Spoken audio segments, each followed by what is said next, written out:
마지막 때를 준비하기 원하여 새벽을 깨우러 나오신 우리 대한가족들을 주님의 이름으로 환영하고 축복합니다. 살아계신 하나님 참 감사합니다.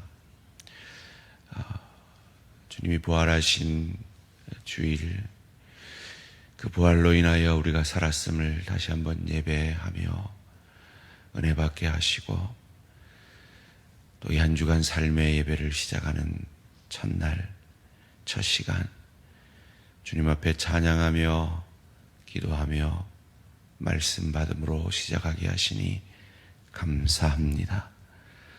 주님, 오늘도 말씀의 은혜 우리의 마음에 단비처럼 허락하여 주셔서 이 어지러운 세상 속에서 주님 앞에 설 날을 기억하며 오늘 하루도 이 말씀 붙들고 믿음으로 살아가는 우리 복된 우리 모든 대한가족들 되어질 수 있도록 은혜 내려 주시옵소서. 감사드리오며 이 모든 말씀 주 예수 그리스도 이름으로 기도합니다. 아멘. 오늘 우리 주신 하나님 말씀 누가복음 21장 5절에서 19절까지 말씀입니다. 누가복음 21장 5절에서 19절까지 말씀, 한 절씩 교독하실 때 살아계신 하나님의 음성을 들으시기 바랍니다. 어떤 사람이 성전을 가리켜 그 아름다운 돌과 헌물로 꾸민 것을 말하며 예수께서 이르시되 너희 보는 이것들이 날이 이르면 돌 하나도 돌 위에 남지 않고 다 무너뜨리지니라. 그들이 물어 이르되 선생님이여 그러면 어느 때 이런 일이 있겠사오며 이런 일이 일어나려 할 때 무슨 징조가 있사오리까? 이르시되 미혹을 받지 않도록 주의하라. 많은 사람이 내 이름으로 와서 이르되 내가 그라 하며 내가 가까이 왔다 하겠으나 그들을 따르지 말라. 난리와 소요의 소문을 들을 때 두려워하지 말라. 이 일이 먼저 있어야 하되 끝은 곧 되지 아니하리라. 또 이르시되 민족이 민족을 나라가 나라를 대적하여 일어나겠고 곳곳에 큰 지진과 기근과 전염병이 있겠고 또 무서운 일과 하늘로부터 큰 징조들이 있으리라. 이 모든 일 전에 내 이름으로 말미암아 너희에게 손을 대어 박해하며 회당과 옥에 넘겨주며 임금들과 집권자들 앞에 끌어가려니와 이 일이 도리어 너희에게 증거가 되리라. 그러므로 너희는 변명할 것을 미리 궁리하지 않도록 명심하라. 내가 너희의 모든 대적이 능히 대항하거나 변박할 수 없는 구변과 지혜를 너희에게 주리라. 심지어 부모와 형제와 친척과 벗이 너희를 넘겨주어 너희 중에 몇을 죽이게 하겠고 또 너희가 내 이름으로 말미암아 모든 사람에게 미움을 받을 것이나 너희 머리털 하나도 상하지 아니하리라. 함께 읽습니다. 너희의 인내로 너희 영혼을 얻으리라. 아멘. 실제와 표적으로서의 종말 준비. 실제와 표적으로서의 종말 준비라는 제목으로 잠시 말씀을 나누기를 원합니다. 오늘 본문 5절 말씀에 어떤 사람들이 성전을 가리켜 그 아름다운 돌과 헌물로 꾸민 것을 말하매라고 되어 있습니다. 이 역사 기록을 보면 BC 19년에 헤롯 대왕이죠. 성전 재건축을 기념하여서 사람 키만한 황금 포도송이를 바쳤다라는 기록이 있습니다. 그만큼 화려하게 그 성전을 재건축함으로 헤롯은 유대인의 마음을 얻으려 했던 것입니다. 그런 아름다운 건물을 향하여서 예수님이 이어지는 6절 말씀 가운데 이렇게 말씀하십니다. 너희 보는 이것들이 날이 이르면 돌 하나도 돌 위에 남지 않고 다 무너뜨려지리라. 날이 이르면, 여기서 이 날이 이르면이 무엇인지, 어떤 날인지가 오늘 말씀의 핵심입니다. 이 날이 이르면이 그 당시에 유대의 멸망을 얘기하는 것일까요? 아니면 다시 오실 주님의 재림을 우리에게 말하는 것일까요?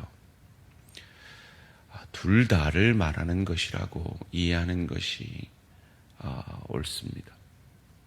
그래서 오늘 본문에 이 예수님의 예언들이 그 시대, 가까운 그 시대의 역사 속에서 어떻게 이루어졌는지, 그리고 종말이 가까운 오늘 이 시대에 이 예수님의 예언들이 어떻게 이루어져 가고 있는지, 그래서 이 실제적으로 그 시대 속에서 이루어진 종말과 그리고 표적으로서 앞으로 오게 될 완전한 종말에 대해서 우리가 어떤 마음으로 준비해야 하는지, 그리고 그 종말이 얼마나 실제적인지를 말씀을 통해서 확인해 보기를 원합니다. 이어지는 본문 가운데 그들이 묻습니다. 어느 때 무슨 징조가 그 종말에 있겠습니까? 라고 말이죠. 그때 첫 번째로 예수님은 거짓 선지자들이 거짓 메시아가 출현할 것이다 라고 말합니다. 8절 말씀에 이르시되 미혹을 받지 않도록 주의하라. 많은 사람이 내 이름으로 와서 이르되 내가 그라 하며 때가 가까이 왔다 하겠으나 그들을 따르지 말라. 세계 만방곡곡에 오늘 이 시대에 내가 메시아다 하는 이들이 꽤 많이 있습니다. 그 중에 제일 많은 나라가 어디일까요? 그 이름도 찬란한 이 대한민국입니다. 또 어떤 사람이 찾아봤대요. 57명이 있답니다. 거짓 메시아의 출현. 그 시대도 마찬가지고 오늘 이 시대도 마찬가지입니다. 무슨 말입니까? 종말이 가까웠다는 겁니다.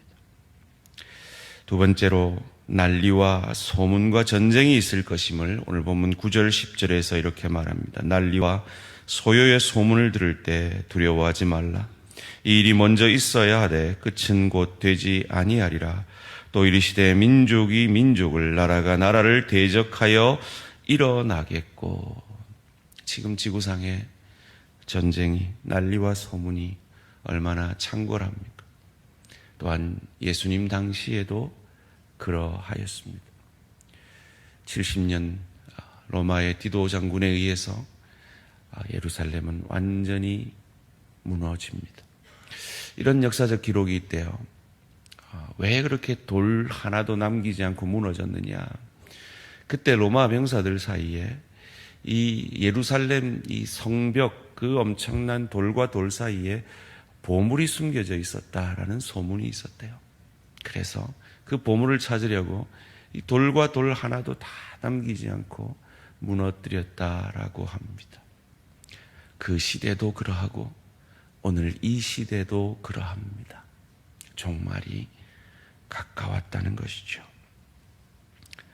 세 번째로 지진과 기근이 있을 것임을 오늘 본문 11절 상반절이 말합니다. 곳곳에 큰 지진과 기근과 전염병이 있겠고. 여러분, 딱 오늘 이 시대잖아요. 코로나와 기근과 이 터키 지진과 그 시대, 이 역사학자들의 기록에 보면 67년에 예루살렘 땅에 지진이 있었다 그래요. 46년에 기근과 전염병이 창궐했다 그래요. 그 시대도 이 시대도 그러합니다. 종말이 가까웠다는 것이죠. 네 번째로 하늘로부터 큰 징조가 있을 것임을 11절 하반절이 이렇게 말합니다. 또 무서운 일과 하늘로부터 큰 징조들이 있으리라. 이 예수님 당시에 그 시대 상황을 제일 잘 기록한 역사학자가 요세푸스라는 역사학자가 있습니다. 이렇게 두꺼운 역사책이 있는데요. 그 요세푸스가 기록하기를 예루살렘이 멸망되기 전에 큰 혜성이 나타났다라는 기록을 하고 있습니다. 오늘도 마찬가지죠. 종말이 가까웠다는 것입니다. 다섯 번째로 박해가 크게 있을 것임을 말하고 있습니다. 12절입니다. 이 모든 일 전에 내 이름으로 말미암아 너희에게 손을 대어 박해하며 회당과 옥에 넘겨주며 임금들과 집권자들 앞에 끌어가려니와. 우리가 잘 알듯이 네로 황제의 박해를 통해 많은 그리스도인들이 순교를 당했습니다. 그리고 예루살렘에 박해가 일어나서 제자들이 흩어지게 되죠. 오늘날은 어떻습니까? 우리는 이렇게 평안하게 믿는 것 같지만 사실 우리도 바로 믿고 잘 믿으려 하면 박해가 있을 겁니다. 중국 땅에 지하교회들이 그러하며 우리 동족 북한 땅이 그러하며 이슬람권이 그러합니다. 무슨 말입니까? 종말이 가까웠다는 것입니다. 마지막으로 가까운 사람들로부터 핍박과 미움을 받게 될 것임을 16절이 말합니다. 심지어 부모와 형제와 친척과 벗이 너희를 넘겨주어 너희 중에 며칠 죽이게 하겠고. 그 시대가 그러하였습니다. 오늘 시대도 우리가 바로 믿으려 하면 이런 일들이 일어날 것입니다. 어찌해야 할까요? 이 종말이 가까운 이때에 우리는 어찌 해야 할까요? 하나님이 어떤 것을 약속하고 계십니까?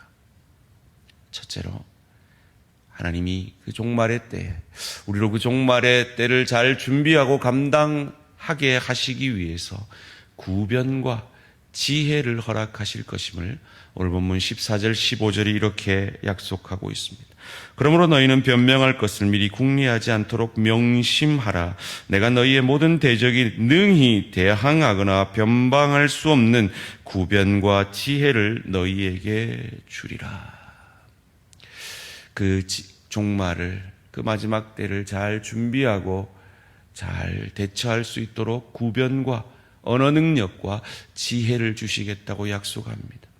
주시면 되지 굳이 준비하지 않도록 명심하라 할 것까지 뭐가 있습니까? 믿으라는 것이죠. 하나님을 믿으라는 겁니다. 믿고 그 위기를, 그 종말의 위기를 돌파하라 하는 것입니다. 두 번째로 지켜주실 것임을 약속하고 있습니다. 18절 말씀입니다. 너희 머리털 하나도 상하지 아니하리라. 하나님이 지켜 보호하실 것이라는 겁니다. 영적으로 끝까지 그 구원을 완성해 주실 것이라는 겁니다. 세 번째로 인내하게 하실 것이라는 겁니다. 19절 말씀입니다. 너희의 인내로 너희 영혼을 얻으리라. 로마서 5장 3절에서 5절은 말합니다. 환난은 인내가 뭐라 그랬습니까? 평평해지는 것, 우리의 모난 부분이 깎이어져 가는 것, 그 인내를 통해 연단을, 그리스도 예수의 인격을 닮아가는 것, 그리고 연단을 통해 소망을, 이 하루살이 같은 인생을 마친 이후에 저 좋은 천국을 누리고 즐길 수 있는 실력자로, 인격자로 천국 상급받게 될 것이기에 우리는 오늘 우리에게 이 종말의 징조로 나타나는 여러 가지 어려움들 가운데 인내함으로 우리 영혼을 얻게 될 것입니다. 종말의 때에 여러분의 삶 가운데 어떤 어려움이 있습니까? 어떤 유혹들이 있습니까? 그 어려움과 유혹들 가운데 믿으시기 바랍니다. 확신하시기 바랍니다. 하나님이 지혜와 구변을 허락하여 주실 것입니다.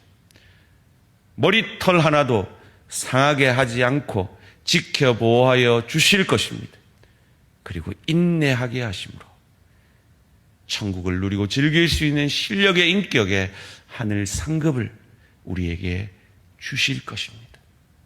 그러기에 종말의 때 이런 일은 하나님이 믿음으로 살라고 주신 일이다. 너무 놀라지 마시고, 너무 두려워하지 마시고, 너무 힘들어하지 마시고, 주님 주신 믿음의 넉넉함으로 오늘 하루도 삶의 예배의 자리에서 승리하시는 저와 우리 모든 성도님들 되시기를 주님의 이름으로 축원합니다. 살아계신 하나님 감사합니다. 예수님 말이 참 맞습니다. 그 예수님의 말씀대로 그대로 되어졌습니다. 그 시대도 오늘 이 시대도.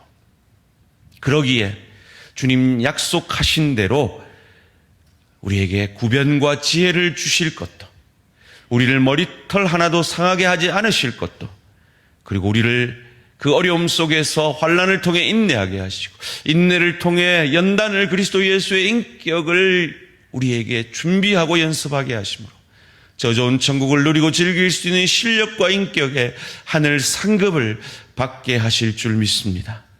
그 믿음으로 오늘 하루도 타협하지 아니하고 종말을 준비하며 세상 속에서 하늘나라의 발을 딛고 있는 자처럼 하나님의 법대로, 하나님의 뜻대로 가정에서, 일터에서, 주의 교회에서 주의 영이신 성령으로 충만함으로 삶의 예배 사역하는, 하나님을 대신하여 사역하는, 그리하여 승리하는 우리 모든 대한가족들 되어질 수 있도록 복 내려 주시옵소서. 감사드리오며 이 모든 말씀 주 예수 그리스도 이름으로 기도합니다. 아멘. 하늘에 계신 우리 아버지여, 이름이 거룩히 여김을 받으시오며 나라가 임하시오며 뜻이 하늘에서 이루어진 것 같이 땅에서도 이루어지이다. 오늘 우리에게 일용할 양식을 주시옵고 우리가 우리에게 죄 지은 자를 사하여 준 것 같이 우리 죄를 사하여 주시옵고 우리를 시험에 들게 하지 마시옵고 다만 악에서 구하시옵소서. 나라와 권세와 영광의 아버지께 영원히 있사옵나이다. 아멘. 오늘은 스마트 교회 김성일 목사님을 위한 기도의 제목입니다. 첫 번째로 하나님의 임재를 경험하는 예배를 드리도록, 두 번째로 영혼 구원하여 제자 삼기에 최선을 다하는 교회 되도록, 세 번째로 평신도가 주도적으로 사역하는 교회 되도록, 예배와 전도와 제자훈련 그리고 평신도 사역자를 세우는 교회 되도록 스마트 교회 김성일 목사님을 위해 기도해 주시기 바랍니다. 오늘 하루도 승리하시기 바랍니다.